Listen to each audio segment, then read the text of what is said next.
All right. Hello, everyone. Welcome to the SNRE Graduate Seminar. Today, we are super lucky to have Dr. Caroline Poli. And to introduce Caroline, we have Dr. Rob Fletcher. So take it away, Rob. So it's my real pleasure to introduce Dr. Caroline Poli. So Caroline got her PhD in my lab just recently. She defended this summer, so she's already a doctor. And she came to us she got her bachelor's degree at Rutgers University. And then she spent several years in the field doing all sorts of field research across the world, really.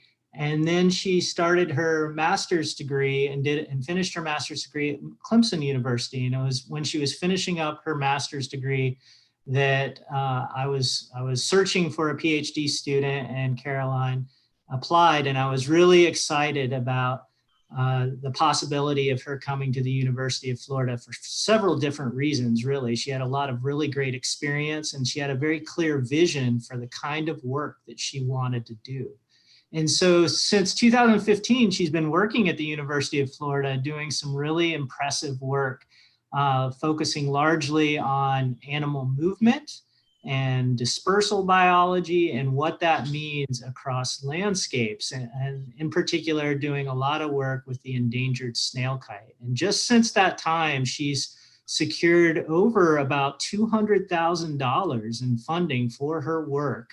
And she's going to show you some of the results from that work, some of the outputs from that work, but a really impressive grant writing and grant procurement during her PhD. And a lot of that comes from her ability to work with a wide variety of people. So she was working with state agencies, federal agencies, researchers with different specialties, and she was coming and working with people with lots of different interests, but all with the common goal of better understanding and protecting endangered species. And from that work, she's already published several high impact papers, and many more are to come. She's a really excellent communicator. So just this summer, she won the Robert Berry Presentation Award for the best presentation on avian conservation at the American Ornithology Society's annual conference, and has been won other presentation awards as well. So just great communicator, great researcher, actually a really fantastic mentor as well. She's been a real pleasure to work with, and I'm excited to hear her talk today. Thank you so much, Rob. That's the kindest intro. I really appreciate it. So I guess I want to start out today with the very beginning here. Let's see if we can get this to roll. Yes? Okay, so this is a presentation that has connectivity at the heart of it. And connectivity is vital for conservation because it addresses some fundamental problems that we have. So we need to know about connectivity in order to do a good job of controlling the spread of diseases and of invasive species as well. Connectivity can help us increase recruitment to desired areas, and it can also improve gene flow. These are just a few of the things that it does for us. And central to this idea of connectivity is that it's representing the actual movement behavior of real individuals, right? But a lot of the time we don't have that info when we think about connectivity assessments, because real movement behavior of animals is hard to gather. It takes a lot of time. We have to sample a lot of animals. And sometimes to get good information, we even need replicate landscapes, which those are pretty hard to come by. And so in order to understand if what we predict from connectivity is really related to the actual movement of animals, we need to do further research. And by doing that, hopefully we can address key problems in conservation at really broad scales using targeted information. And so for these studies that I'm going to present, I'm trying to focus on three things in particular that are all needs for connectivity. And I hope to weave them together to tell you just one story instead of three totally separate stories. But the three things that we really need that I'm working on are, one, to identify individual-based traits and to see how those might drive connectivity. Two, to validate the connectivity estimates that we're already able to achieve.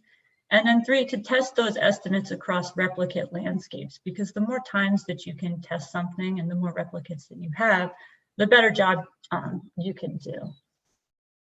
So we're doing this in 3 parts here, which are hopefully going to be connected. So the first part that I'm going to cover is mostly dealing with individual-based traits and why those might matter. And so those are patch processes. They happen within a patch that an animal occupies, where the animal's commonly found. And then the second part, we want to examine the relevance of movement for connectivity.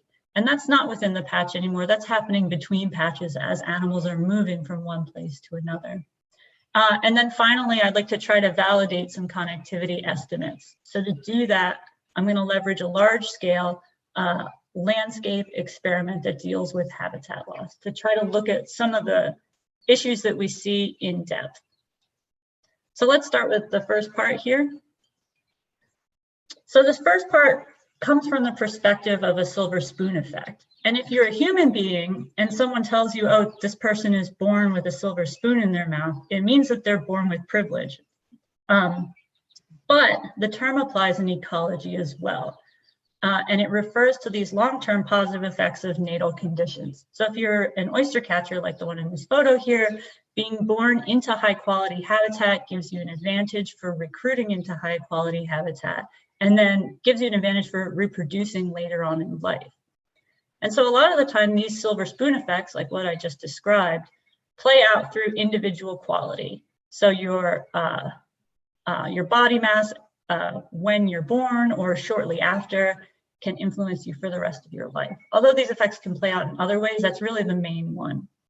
And because these effects are long lasting, it can be critically important for determining the future fitness of organisms, your reproduction, your survival, and your just overall well-being. And silver spoon effects can have some implications for connectivity as well, because they're clearly able to affect movement, colonization, population dynamics, and gene flow. So it matters for individuals and for populations. So invasive species can throw a wrench in a lot of the works here, and they do that by altering the magnitude and the direction of silver spoon effects on native species. And we're really familiar with the idea that we need to understand the effects of invasive species on natives if we're going to do a good job of making conservation strategies and following them through. But the major challenge that we would deal with when we're talking about silver spoon effects is the idea of accounting for adult habitat. And so to elaborate on that, when you have an animal that has some kind of a natal effect, but it moves as an adult and occupies a different habitat, it can learn things or experience things in that adult habitat that change its fitness or survival as well. And so it's important to separate out what happens at the natal site from what happens as an adult if we're going to understand effects fully.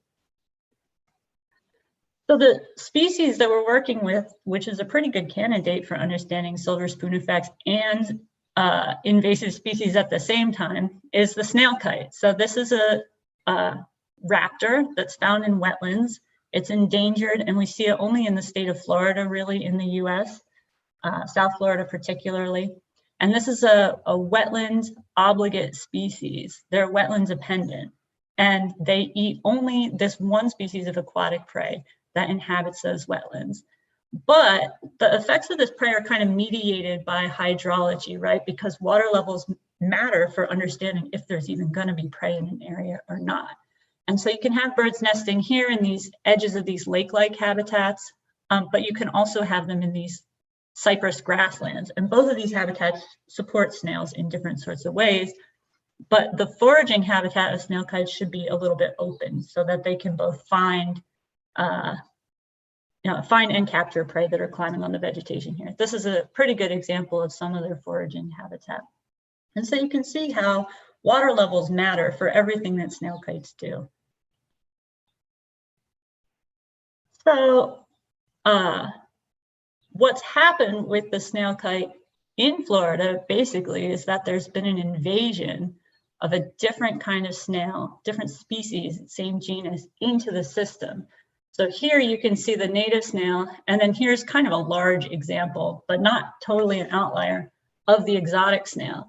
And so they're growing bigger, they're occurring within these wetlands, and these are the egg masses of the exotic snail. They reproduce more often and they lay more eggs per clutch. And so there's a potential for this exotic snail to explode in some of these wetlands where there were just sort of like good to moderate numbers of native snails. And that's providing additional prey for snail kites when it happens. And so these wetlands weren't always invaded. So in the past, 2002 to around 2008, most of those wetlands in blue, blue represents uninvaded. But you can see in exotic snails starting to come into the system here. And then by 2015, 2019, current day, they've pretty much spread through all of the waterways and all of these patches that are used by snail kites. And so we have a strong potential here to look at silver spoon effects and invasive species. So the objectives for this study are: one, determine if there are silver spoon effects occurring and if the exotic snail is influencing that.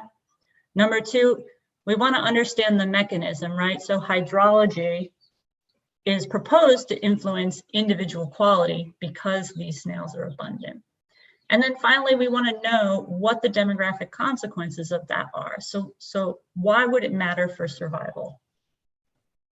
So in order to do that, I took advantage of this long-term data set that's been collected over years and years, lots of work, lots of different people. And basically what happens is people go out into wetlands, they survey for snail kites systematically. Any nest that could potentially exist is located and monitored. And it's monitored because when young are old enough to fledge, they're individually marked so we can recognize individuals. And then we're going back and surveying again. So if we see an individual, we can add to its history. And so we know about animals and whether or not they survived. We could use this information in this way. And so this information is being collected in 16 wetlands. The data set spans from 2002 to present, and it's over 2,500 birds, which is a really great sample size for looking at this sort of stuff. And we know for each wetland whether or not it was invaded, so we can handle that. And we also measure the birds when we ban them, so we know individual quality at fledging, which, remember, I told you is a really important driver of silver spoon effects. And then finally, hydrologic stage is available in each of these wetlands taken from gauges. And so what I'm doing here is first linking individual quality with hydrology, and then seeing if there's a survival effect that's related to quality. And so what we see right away is that hydrologic gauge is important for determining individual quality. So what is a hydrologic gauge? Well, it's a thing that's put in a wetland that measures the stage at any point in time. And so I can go in and extract the stage during fledging. But because I'm combining different wetlands that have different mean stages, I can center it all. So 0 here, oops, 0 here represents the mean stage for a wetland. 2 represents a 2 foot more than average, wetter than average condition. And then anything negative is a drier than average condition for all of these wetlands. And you can see there are strong effects of hydrology on individual quality, but that it's differing with invasion. So we got these different relationships, right? So the slope of this line is much steeper for birds raised in habitats that were not invaded by the exotic snail compared to this invaded line here. So less of an effect of hydrology on individual quality in an invaded wetland, which is really interesting. Second of all, you can always see that the invasive is beneficial to birds in terms of individual quality. So a bird that's raised at a mean stage here in an uninvaded wetland will be of lower quality than a bird raised in an invaded wetland with the same stage. And finally, birds from invaded wetlands are fledging at broader stages altogether. So we don't even see data down here for birds raised in uninvaded wetlands in really dry places, but we do for birds raised in invaded wetlands. And that's the effect of this exotic snail here being more flexible to handling drier conditions in general.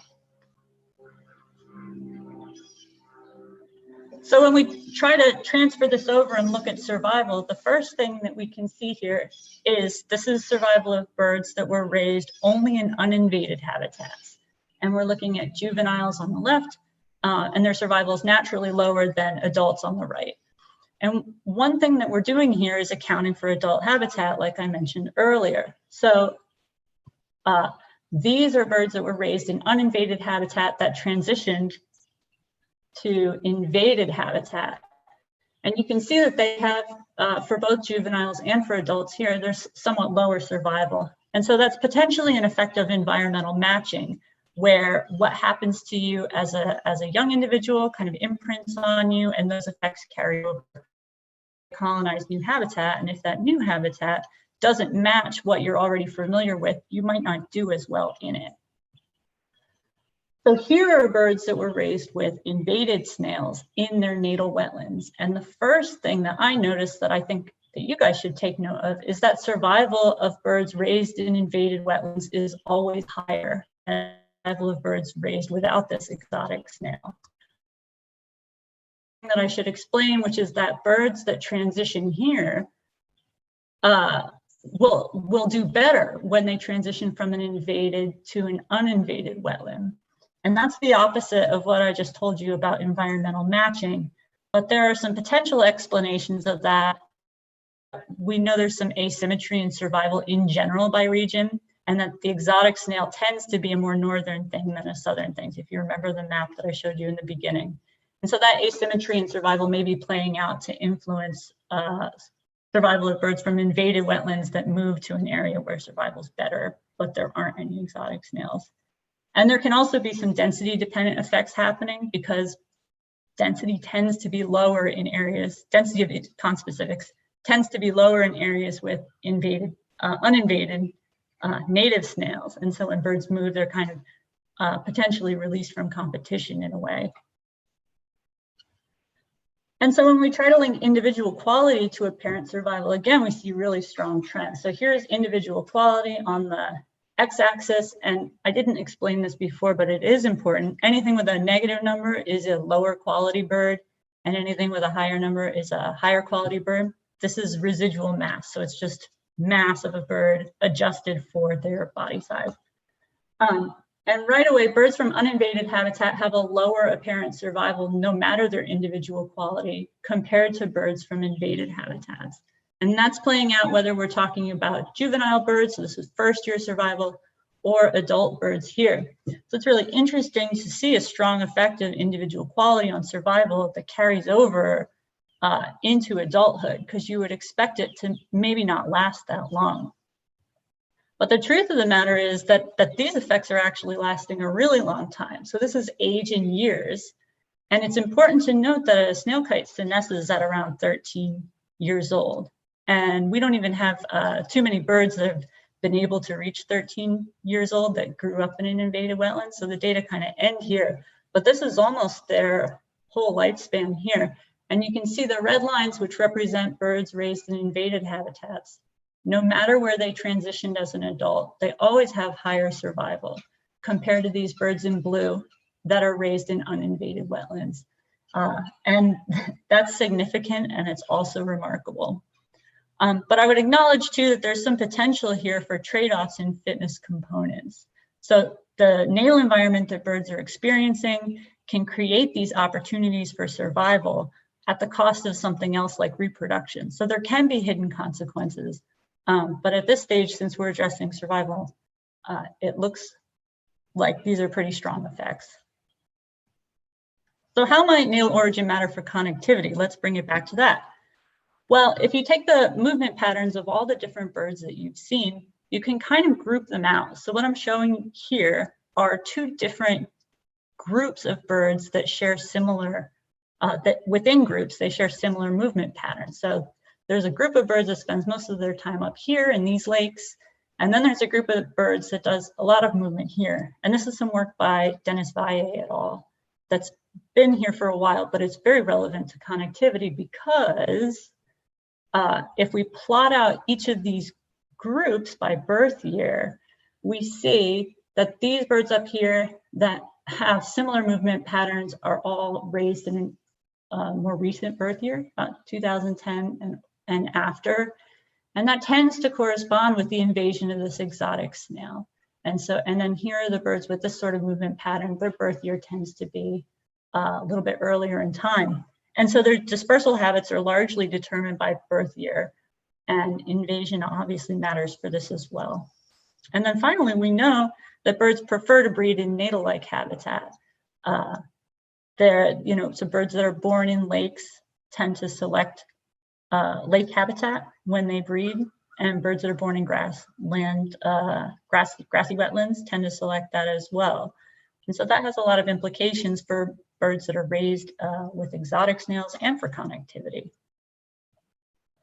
So there are a couple key messages we can get from this study, but I would just say that across ecological systems, when we understand the drivers of silver spoon effects, we're able to provide some options for management and conservation of species, and that these kind of options can be useful even in scenarios where there is rapid environmental change. So by targeting hydrology, which we know is a driver of individual quality, which influences survival, we can do a lot for management, especially of this species. And the same kind of framework can apply to other species.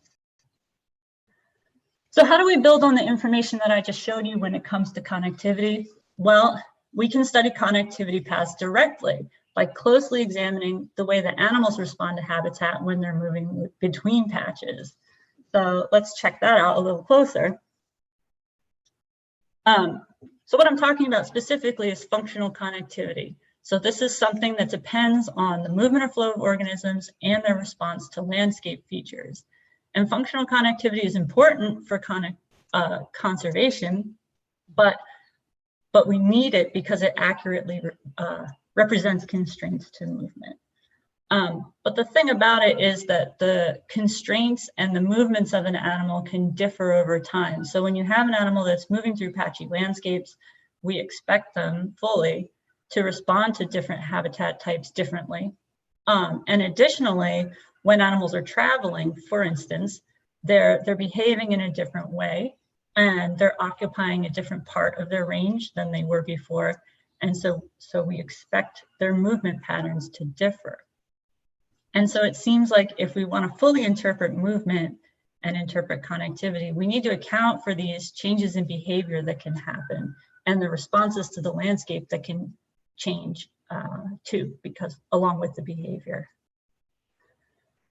So when we differentiate between behavioral states and behaviors that animals are doing, that can broadly impact our conclusions for connectivity. So connectivity is frequently interpreted from movement like this.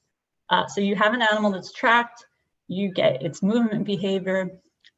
From movement, you can infer resource selection across a landscape. So you say, for instance, this is an example from another paper, where the relative probability of selecting bare ground or forage is laid out here.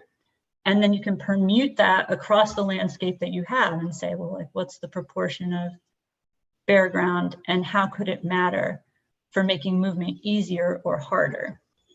And that gives you something like a resistance map. And we can take the resistance map that we see and say, well, what is the cost of a path from this place to another place? Like, what's the theoretical biological cost that this animal incurs when it tries to go from point A to point B? And what's the path of least resistance? So where do we think this animal would travel based on it spending as little energy as possible? So that's the general rule that you follow. And so from this resistance layer, you can calculate least cost paths between areas and come up with connectivity. And that's a really long chain of things to do. And I'm arguing that it needs to potentially be even longer, right? Because an animal's behavioral state can affect its resource selection.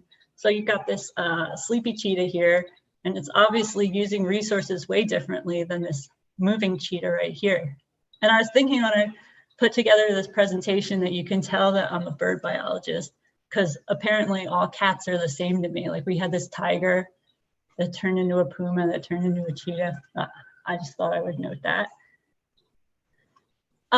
So we have some information that behavioral state really does matter. So here are African wild dogs, and these are maps of 2 individuals. This is a study by Abrams et al. That I really like. And pink represents one dog's actual path. Gray represents the animal's predicted path if we lump all of its behaviors together and we don't think about differences in resource selection. And it's not very accurate at predicting the pink path. And then gray here represents if we only consider the way that it might select resources during travel.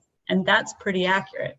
But then we go over to this other dog here, and it doesn't really seem to matter that much. And so we really need to do more work here to understand how to incorporate this information and also how to scale up from individuals to the whole population. Because really we care about connectivity for everybody the most in many situations. And so again, the snail kite is a really good model species for this. So we have a highly mobile species. It's a bird, it can fly, we know it's going to move across the landscape, but connectivity is a little bit interrupted. So the northern part of the range tends to be connected to itself, and the southern part of the range tends to be connected to itself. And then we also have potential for individual movements to differ, particularly based on natal location, which I've talked about earlier. And there's a potential too for state-dependent responses to all sorts of things that are happening in the environment. Invasive snails are one of those things. But particularly, I think we're going to focus on landscape composition here too.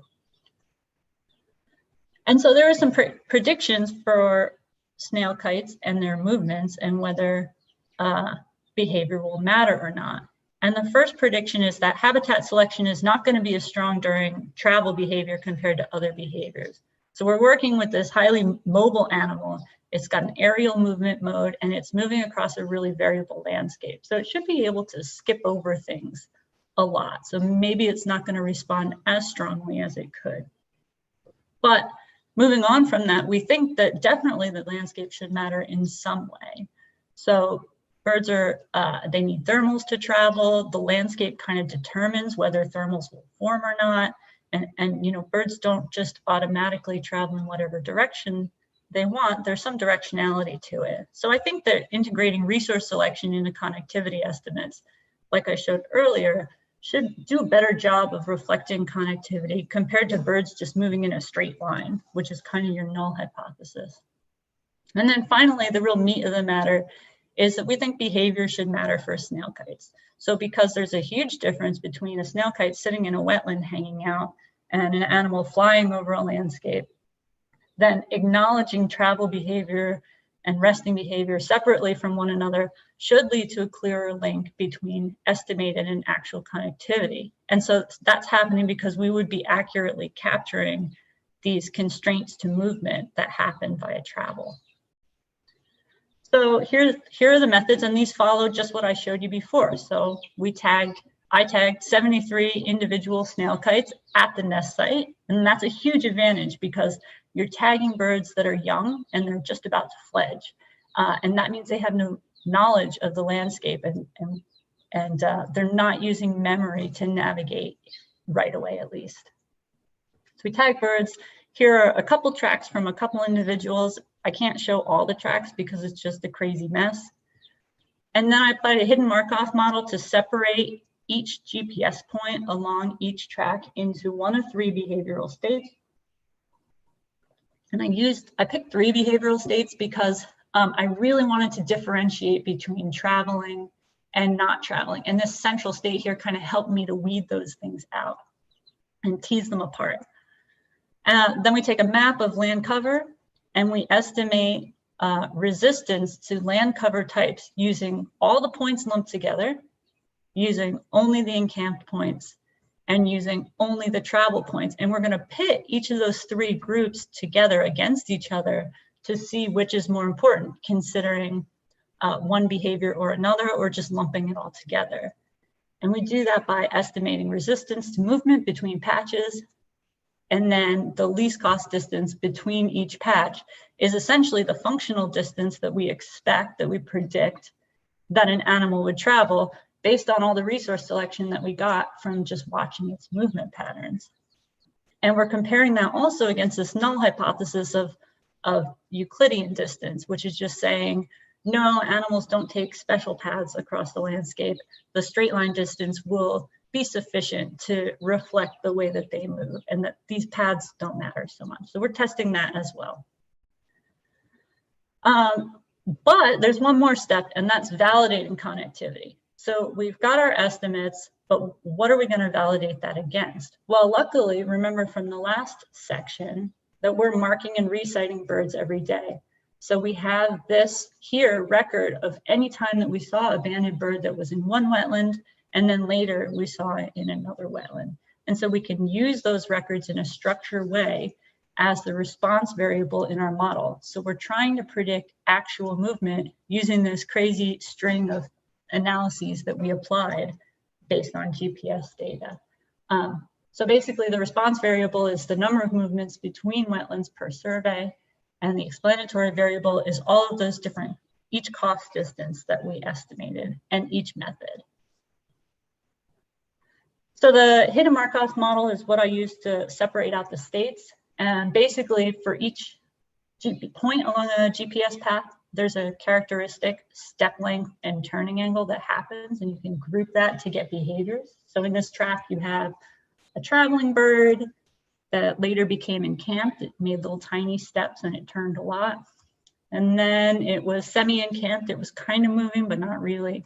And then it went back into this traveling type behavior. And so I took all the GPS points that were classified just like this and grouped them. So here is what it looks like. Here are all behaviors lumped together. Here are points where birds were encamped, and here are points where birds were traveling. So we have our 3 different ways that we're going to look at landscape resistance. And here's resource selection based on each one of those things. So basically, what you're seeing here are all the different land cover types that we cared about. And this is the selection coefficient down here. So if a bird is selecting for something strongly, it'll be more positive. And if they're kind of avoiding it, it will be more negative.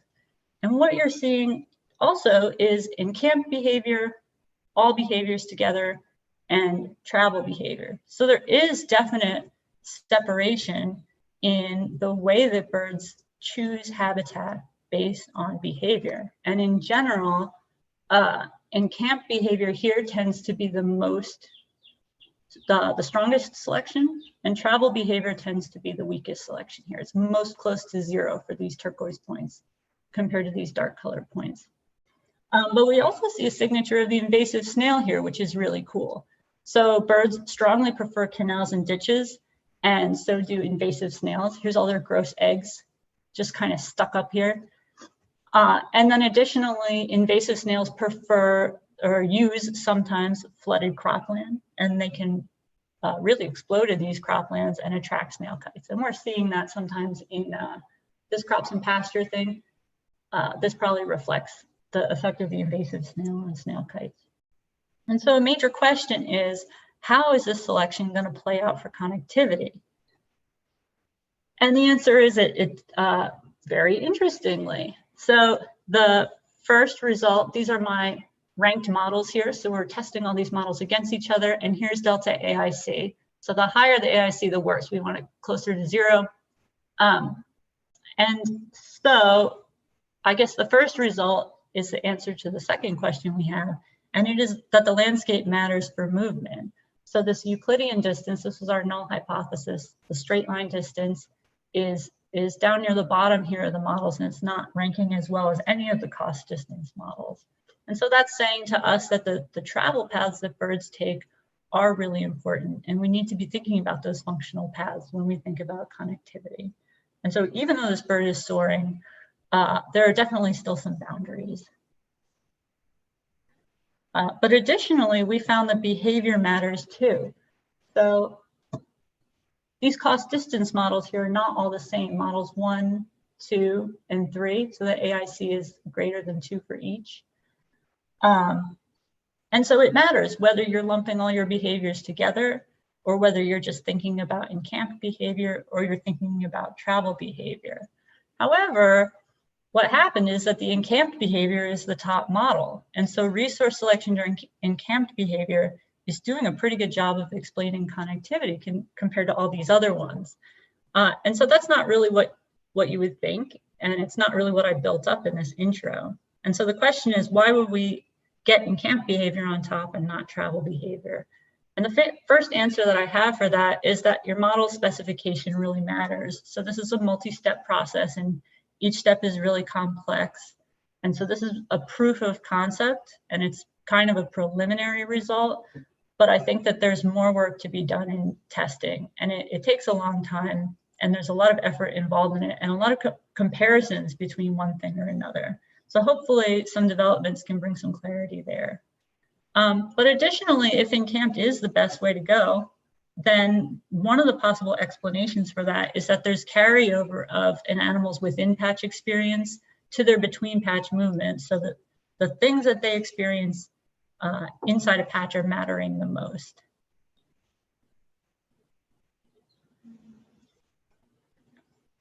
I would speak more to the model specification. Actually, I have a note here. And one of the things that I would mention is that least cost paths in particular are sensitive to the grain. They assume optimal movement of animals, and they don't separate movement from mortality. And during travel, you're more likely to have a pretty high mortality. And so all of those things can contribute to all sorts of different results. And those we're going to address in the next chapter. And so some thoughts on behavioral state and regarding this study in general is that pooling all the behaviors can be problematic for conservation planning. So remember when I showed you the plot of resource selection, that all behaviors combined tend to fall, selection tend to fall in the middle between in-camp and travel behavior. And so if you're making conservation decisions based on that, it's possible, it's not 100%, but it's possible that you could end up prioritizing corridors with habitat that aren't used by animals in any behavioral state. So with caution when those things are lumped together. Second, it seems that precise specification of the matrix is important. I did just mention that, so I won't go over it again. And I also think that further validation of connectivity estimates is needed, especially when it comes to these mobile species, because we've always had this assumption that they can just kind of jump over the landscape. But even for a snail kite, even for the soaring raptor, that doesn't appear to be true. And so we've come to a point where to answer questions about how connectivity operates and whether we're getting it right, we need a simpler system that we can control, and we would prefer to have more than just a single landscape. And we can use that kind of a system to address fundamental ecological questions well using an experimental model system. And we hope to be able to gain some clarity by doing this. So I'm going to move on from snail kites, and we're going to leverage this cactus bug. So we're moving on to talk more generally about connectivity, to which there is a myriad of approaches. So on the y-axis there, you can see all different types of connectivity and the proportion that they're used in a sample of 300 or 400 studies that were reviewed by my colleagues. And these approaches vary. They can be metapopulation or network or matrix mapping approaches. But in general, there's an uncertain link of these sort of predictive connectivity functions to actual movement of animals on the landscape. And so a lot of them incorporate some component of movement of an animal, but they don't necessarily look at the movements per se. It's more like you know something about the landscape, and that helps you to predict how animals might move, but validation is clearly needed. Additionally, there's not too much consensus on the importance of the matrix when it comes to estimating these metrics. So I used least cost paths in the last study, but there are many other ways to permute a matrix that I didn't cover. We're also lacking tests at the landscape scale, and we're uncertain how these metrics are going to hold up under scenarios of habitat loss, which is exactly the situation that we're working with in this day and age, where habitat loss is high and we need to try to counteract it. Oops.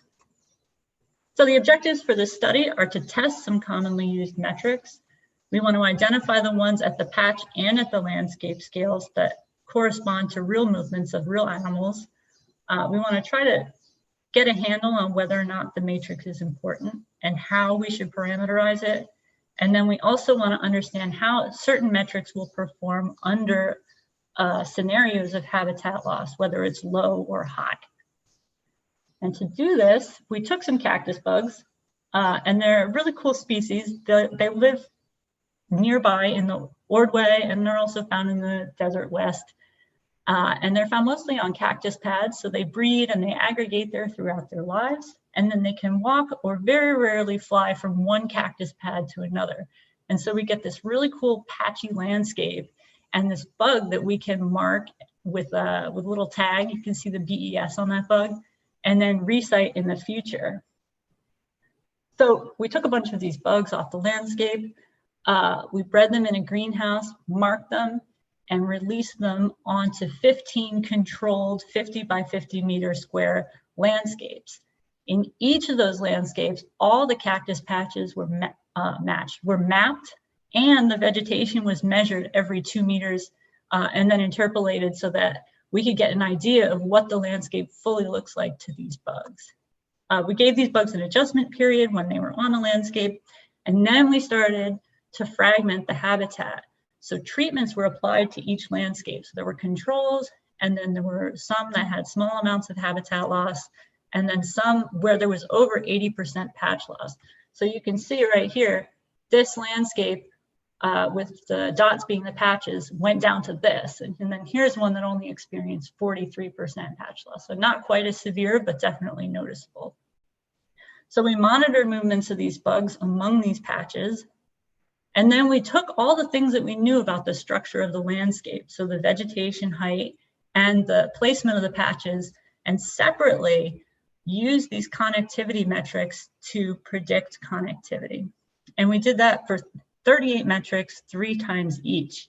So the 3 times each is because we're also testing the matrix here.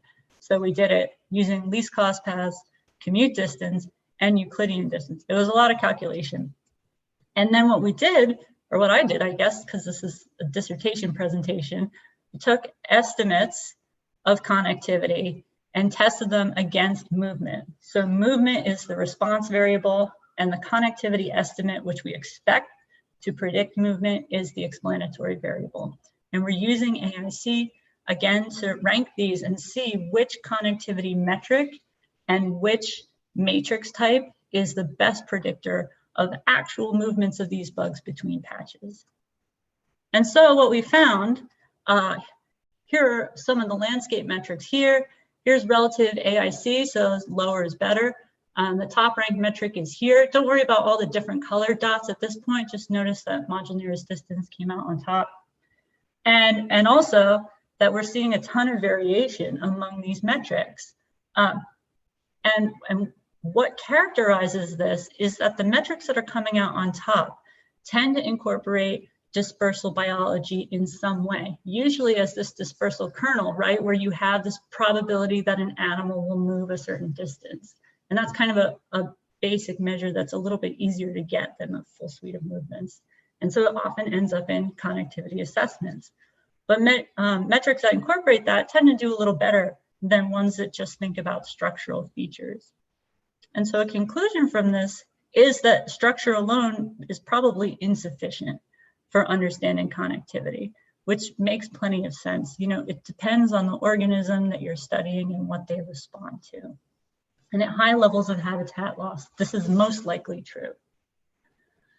Additionally, the best metric at the landscape scale was this one, module nearest distance. And so what is that? Well, those are groups of patches that have structure and that are not as well connected to other groups of patches. So this is a landscape here from a publication of Rob's that has 3 modules that have more within than between connectivity. And module nearest distance and mesoscale connectivity in general is pretty helpful for identifying structure and population. So it's a really strong conservation tool and definitely something worth keeping. So the second thing that I found was that these metrics were really sensitive to the matrix. So you saw in the last plot that those dots were bouncing around, and you can see something similar here. So basically blue this is commute distance, this is Euclidean, and red is least cost distances. And that, you know, sometimes least cost is the best, and sometimes Euclidean distance is the best, sometimes it's commute. It's pretty hard to nail down. And so I would say knowledge of the matrix inconsistently alter metric performance, but that in general, metrics that were improved by some kind of knowledge of the matrix, so not just Euclidean distance, but like some sort of cost path, generally had this dispersal kernel that I talked to you about, and they also incorporated indirect links. So if a patch was linked to another patch in some way, then that was important as well. So why is there this inconsistency? Well, it goes back to what I talked about in the last chapter. So these matrix measures have some issues that you have to be really careful about when you're working with them. And it's important to be really knowledgeable of them. And it includes things like not separating movement behavior from mortality risk. And so there's this need in the future to continue to work to get resistance right and to work through these issues, because if we do that, we can do a better job with connectivity. So finally, we ran models to see if there was an interaction between our top ranked patch-based metric, which is DPC flux, and the proportion of habitat loss. And we found that there is a significant interaction, but that it's not the same across all levels of habitat loss. So these relationships are really similar. So your prediction is that DP flux will increase as the patch immigration rate increases. So this is the number of cactus bugs coming into a given patch, is well predicted by DPC flux at levels of 0 to all the way up to 80% patch loss. But then over here, we get above 80%. So these are scenarios when fragmentation, when habitat loss is really high, and the relationship between DPC flux and patch immigration breaks down. And so I think what's going on here is that DPC flux is really strongly affected by habitat amount because it's measuring the contribution of a patch to flow across the landscape, independent of patch size. So DPC flux as a metric itself is just all about flow. And flow is reduced in these highly fragmented landscapes. And so if we want to do a better job of understanding connectivity when there's a lot of fragmentation, it may be necessary to monitor landscapes for longer, because since you have less movement, there's less to go on, less to predict from. So that brings us pretty close to the end of the talk here. And I just want to make some broad statements to summarize where we started, where we've been, and where we should be going.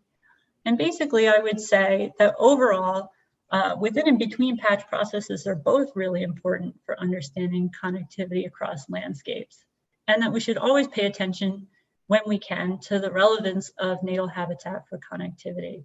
It's important for snail kites, but very likely for other species as well in so many ways. And then based on the final two sections that I showed you, it seems like the matrix is less critical for interpreting connectivity than variation in habitat, and that that's happening over large networks and when species can move readily, like cactus bugs. But that doesn't mean that we should give up on the matrix in any way. I think we should continue to work on it. And by being really careful when we parameterize our matrix habitat, and by continuing to research these topics and solve these problems, we can make a lot of progress.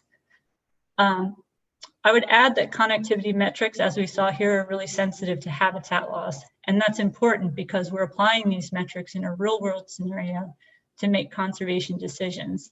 And we can do that, but we need to do it carefully. And to conclude, I would continue always to focus on dispersal and landscape composition so that we can move connectivity conservation forward going into the future here. So that's the end of my talk for today. I really appreciate everyone who came and everyone who's listening and everyone who might click on the link and listen in the future. And I would mention that this is not only my work, even though this is a dissertation. This is the work of many, many people over long periods of time. These are just photos of a few of them. And I appreciate all of them, and I wouldn't have been anywhere without them. So thank you to all of you. that's it. Thank you so much, Dr. Poli. That was an excellent presentation, and your timing is amazing. Thanks. So we have about 1 minute. Do we have any questions either from those watching on YouTube, which we had over 30 people watching the presentation today, and then also anyone in the Zoom meeting? Feel free to unmute your mic and ask Dr. Poli your question. Hi, Caroline. I have a question and also amazing presentation, really interesting and really great visuals. So my question has to do with at what spatial scales do we think behavior matters the most or possibly the least? You looked at a couple different landscapes that varied in spatial extent, but also snail kites versus cactus buds dispersal might be different. But if we had, say, looking at connectivity of cactus buds in Ordway Swisher versus connectivity for the bugs across Florida, do you think the role of behavior would be different across these spatial scales? And might there be some scales at which it's more important or equally important throughout? Yeah, I think that's a really great question. I would respond to that by saying that there are definitely, scale always matters. You always have to get it right to the best of your ability, and that there probably are spatial scales for cactus bugs. Absolutely, when you think about it, that matter more than others. So I would focus for cactus bugs on a smaller spatial scale in general, right? Because you want to match your scale to the organism of interest.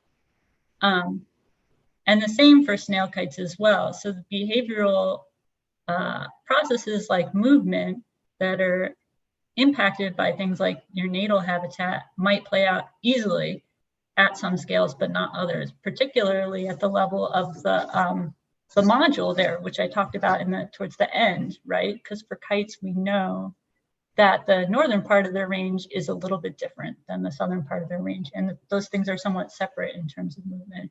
So I would say absolutely, and we should continually try to integrate that and look into it.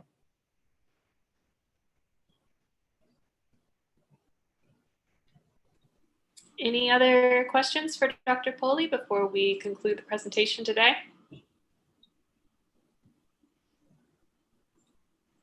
All right. Well, thank you so much for that awesome presentation, and we will see everyone here next week. Thanks, Hannah. Thank you, Rob and Dave as well.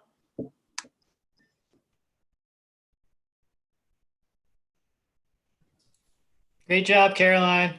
Yay. Thanks, Rob.